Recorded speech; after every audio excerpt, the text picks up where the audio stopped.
Hi, hello mga kade! Tara, samahan niyo akong kumain ng napakasarap na hamburger.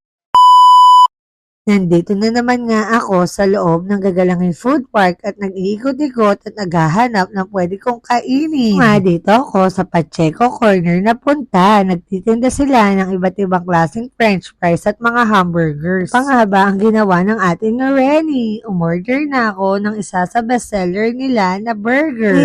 Hindi lang hamburger at french fries ang binibenta ng Pacheco Corner. Meron din silang iba't ibang klaseng mga nachos at mga Hungarian sausages at kung ano-ano pang mga snacks. At lahat ng mga yan ay mabibili nyo lamang sa napakamurang halaga. At yung french fries nila ay merong dalawang sizes, merong large at extra large.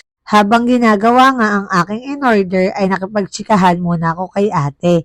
Napag-alamanan ko na yung pinakapati nila sa hamburger ay homemade nila.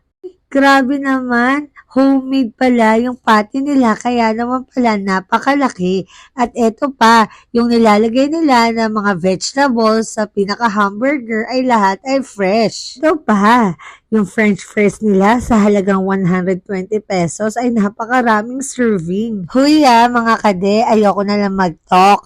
Pero yung french fries nila ay merong kalasa na isang sikat at branded na bilihan ng mga french fries. Manan ko na halos araw-araw ay sold out sila dahil sa napakamura at napakasarap ng mga binibenta nila. Manan ko na nagsimula ang Pacheco Corner noong 2020 noong pre-pandemic pa lamang at ito ay pagmamayari ng mag-asawa. Na ngayon ay may 3 ng mga branch dito sa ating lugar sa Tondo. Uy, eto na yung pinakapaborito kong part ng video na ito, ang taste test. At eto na, titikman ko na ang in-order ko na isa sa bestseller nila na hamburger.